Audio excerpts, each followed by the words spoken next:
Hello दोस्तों, बहुत बहुत स्वागत है आपके अपनी यूट्यूब चैनल आलोक मोशन क्लासेस पर। दोस्तों, इस वीडियो में आज हम कक्षा 9 के प्रश्नावली 4.3 के प्रश्न क्रमांक 5 को करेंगे। प्रश्न करने से पहले हम प्रश्न को अच्छे से पढ़ लेते हैं, फिर इसके बाद अच्छे से हल करते हैं। तो दोस्तों, प्रश्न है हमारा, निम्नलिखित आलेखों में से प्रत्येक आलेख के लिए दिए गए विकल्प से सही समीकरण का चयन कीजिए। ठीक है, तो दोस्तों यहाँ आपको क्या दिया गया है, आपके प्रश्न में दो आकृतियां दिए गए हैं, आप यहाँ बुक में देख सकते हैं। तो ये देखिए, आप यहाँ प्रश्न में आपके दो आकृति दी गई है और प्रत्येक आकृति के लिए चार समीकरण दिए गए हैं। इस आकृति के लिए ये समीकरण दिया गया है और इस आकृति के लिए ये समीकरण दिया गया है। आप यहाँ देख सकते हैं। ठीक है, ये 4.6 आकृति के लिए ये समीकरण है और 4.7 आकृति के लिए ये समीकरण है। तो दोस्तों, ये आकृति के लिए चार समीकरण दिए गए हैं, जो कि एक समीकरण इस आलेख को क्या करता है, संतुष्ट करता है। ठीक है, यानी इधर 5 आया तो इधर भी 5 आएगा, ये होता है संतुष्ट। यानी दोनों साइड क्या होना चाहिए, बराबर होना चाहिए, तुलना करना चाहिए। ठीक है ना। तो यहाँ जो आपको दिए गए हैं तीन निर्देशांक, एक ये निर्देशांक दिया गया है, एक ये निर्देशांक दिया गया है, एक ये निर्देशांक दिया गया है। ठीक है, इन्हीं निर्देशांक को आपको इन समीकरण में रखना है। ठीक है, और इन समीकरण में रखने पर आपको दोनों साइड क्या होना चाहिए, बराबर वैल्यू आना चाहिए, यानी दोनों इस समीकरण को संतुष्ट करना चाहिए। तो देखते हैं दोस्तों, ये चार समीकरण में से कौन सा समीकरण इस आलेख के लिए सही है, वो भी पेन और पेपर पर। तो चलिए देखते हैं। तो जैसा कि हमने दोस्तों यहाँ पहले आकृति के चार समीकरण ले लिए हैं, तो अब इन समीकरण को हम हल कैसे करेंगे, कैसे पता चलेगा कि ये समीकरण सही है। तो हम एक एक करके सभी समीकरण में इन निर्देशांक के मान रखेंगे। आपको पता है जो कि ये निर्देशांक है दोस्तों, तो इसमें सबसे पहले x का मान दिया है, फिर y का मान दिया है, जो कि क्योंकि हमारा कोऑर्डिनेट क्या होता है, मतलब निर्देशांक क्या होता है, x, y होता है। ठीक है, तो सबसे पहले वाला x का है और फिर उसके बाद वाला y का है। तो दोस्तों, जैसा कि यहाँ हमारे पास क्या है, पहला समीकरण है। पहला समीकरण क्या है, y इक्वल एक्स। ठीक है, y इक्वल एक्स। तो दोस्तों यहाँ हम क्या रखेंगे, x के लिए क्या रखेंगे दोस्तों, x के लिए -1 रखेंगे और y के लिए 1 रखेंगे। तो x के लिए क्या रखेंगे, -1, यहाँ हम सबसे पहले अच्छे से लिखेंगे। ठीक है, -1 और कॉमा लगा के 1 के लिए। ठीक है, के लिए। ठीक है, फिर लिखेंगे तब x बराबर क्या रखेंगे दोस्तों, -1 रखेंगे और y बराबर क्या रखेंगे दोस्तों, 1 रखेंगे। ठीक है, और फिर इसके बाद हम क्या करेंगे, इसमें मान रख देंगे। तो यहाँ हम मान रखते हैं, तो y के लिए क्या है, 1 है और x के लिए क्या है, -1। ठीक है, और ये दोस्तों देख सकते हैं आप कि ये पहले ही संतुष्ट नहीं कर रहा, इधर 1 है और इधर -1, तो ये समीकरण नहीं है, हमें पता चल गया। ये तीनों मान के लिए कोई भी एक समीकरण तीनों मान के लिए संतुष्ट करना चाहिए। ठीक है, तो अब देखते हैं हम दूसरा समीकरण। ठीक है, तो यहाँ हम इसी प्रकार हम देखेंगे दूसरा। तो दूसरा है दोस्तों हमारा क्या है, x प्लस y इक्वल 0। ठीक है, तो x के लिए हम क्या रखेंगे, यहाँ लिख लेते हैं, x के लिए हम क्या रखेंगे, -1, यहाँ देख सकते हैं आप, और y के लिए क्या रखेंगे, 1 रखेंगे। ठीक है, यहाँ जब लिख दीजिए। तो x के लिए हम रखते हैं 1, तो x के लिए -1, तो x के लिए ये -1 और y के लिए +1 है। ठीक है, और इक्वल 0। तो -1 और +1 क्या होता है, 0 होता है। ठीक है, तो ये क्या हो जाएगा, 0 हो जाएगा, और इधर तो 0 पहले से ही है। ठीक है, ये हो गया। फिर इसके बाद आगे देखते हैं, फिर किसके लिए रखेंगे, 0, के लिए, यानी x के लिए 0 और y के लिए भी 0 पर देखेंगे। ठीक है, 0, तो ये x का मान है और ये y का मान है। ठीक है, तो यहाँ लिख देते हैं हम थोड़ा सा जब, ताकि अच्छा लिख लगे। ठीक है, अब x इसी में, यही समीकरण में, ठीक है, x में 0 रखो और y में क्या रखो, 0 रखो, इक्वल 0। तो ये भी 0 और 0। ठीक है, जब तक संतुष्ट करते जाए तब तक आपको रखते जाना है। ठीक है, अगर ना करे तो फिर उस समीकरण को छोड़ देना, ताकि आपको पता चल गया भैया कि वो आएगा नहीं। ठीक है ना। अब इसके बाद हम कौन सा बचा, तीसरा निर्देशांक, x के लिए 1 और y के लिए -1। ठीक है, ये x का है, y का है, तो x के लिए जब यहाँ लिखेंगे हम, जब x के लिए क्या 1 और y के लिए -1। ठीक है, तो ये हो गया। एक्स में 1 रख दो और प्लस वाई में -1 रख दो, तो ये रख दिया -1, ठीक है, इक्वल 0। अब देखो ये 1 है, प्लस माइनस माइनस हो जाएगा और ये -1 हो गया और ये 0, 1 में 1 गए यानी ये 0 और ये भी 0। तो ये देखो दोस्तों सभी में बराबर है, इधर भी 0 इधर भी 0 है ना, इसमें भी 0, यानी ये समीकरण को ये मतलब ये समीकरण इस आलेख को क्या करता है, संतुष्ट करता है ना। अब हम जानते हैं कि इन 4 समीकरण में से कोई एक समीकरण इस आलेख को क्या करेगा, संतुष्ट करेगा। तो अब आगे हल करने की जरूरत नहीं है, ठीक है, अगर आपको करना है तो आप कर सकते हैं, लेकिन अब आगे हल करने की जरूरत नहीं है। तो हम लिख देंगे, यहां लिख देंगे, क्या लिख देंगे दोस्तों, क्या लिखेंगे, अतः दिए गए आलेख को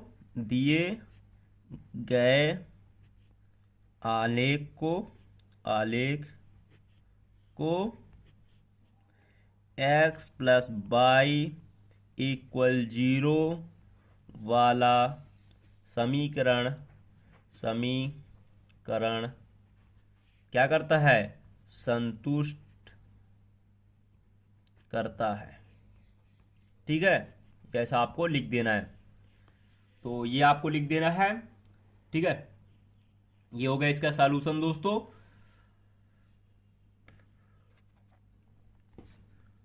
तो ऐसे ही आपको दूसरा भी हल करना है। तो चलिए दोस्तों दूसरा हल करते हैं, 5वें का दूसरा।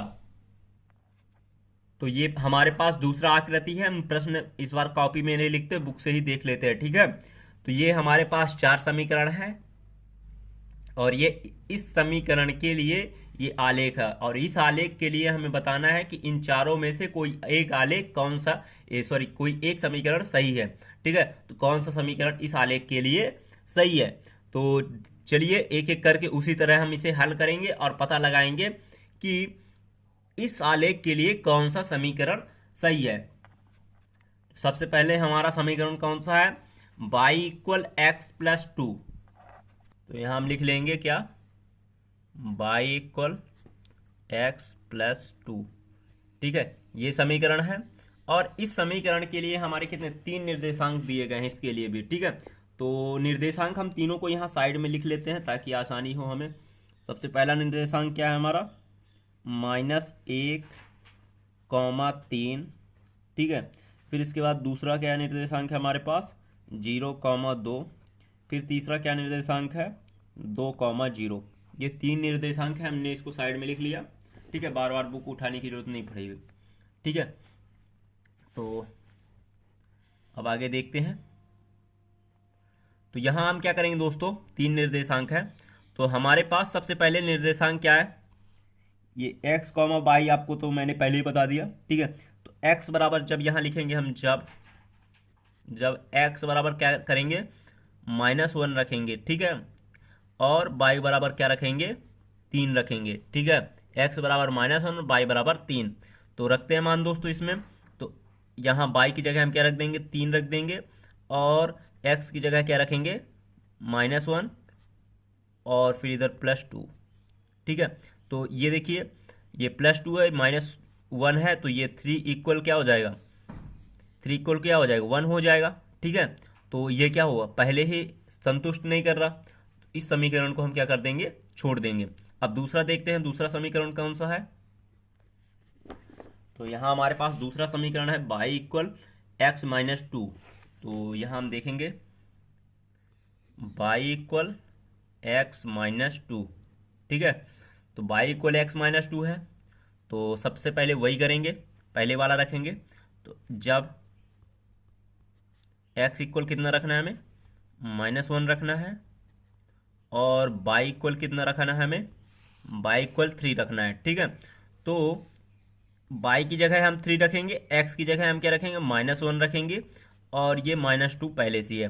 -1 -2 कितना हो गया, -3 हो गया, और ये 3 हो गया। तो इधर देखिए आप, इधर +3 आ रहा है, इधर -3 आ रहा, तो इसका मतलब ये भी समीकरण संतुष्ट नहीं करेगा। फिर अगला समीकरण क्या है हमारे पास, अगला समीकरण क्या है, अगला समीकरण हमारे पास है y equal minus x plus two, by equal minus x plus two. तो ठीक है, देखते हैं इसको।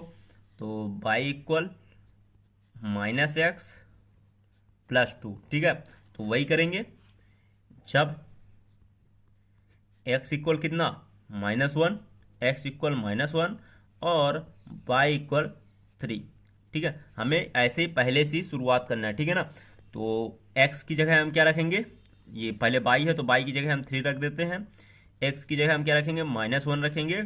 और और ये माइनस पहले से इसमें है तो ये हो गया, और यहाँ +2, ठीक है। तो माइनस का गुणा माइनस से होगा तो क्या हो जाएगा, जल्दी बताइए, प्लस हो जाएगा। और ये +2, तो 1 और 2 कितना हो गया, 1 और 2 कितना हो गया, 3 हो गया। और इक्वल इधर 3 है ही है ना, मतलब 3 हो गया और 3। तो ये तो पहला तो कर दिया संतुष्ट, ठीक है। फिर अब दूसरा इसका हम निर्देशांक रखेंगे। तो दूसरा निर्देशांक क्या है हमारे पास, x के लिए 0 और y के लिए 2, x के लिए 0 और y के लिए 2। तो अब संतुष्ट कर रहा तो आगे तो बढ़ाना पड़ेगा इस मान को। तो यहाँ लिखेंगे हम जब x बराबर कितना 0 और y बराबर 2। तो x बराबर हम क्या रखेंगे यहाँ 0 और y बराबर 2।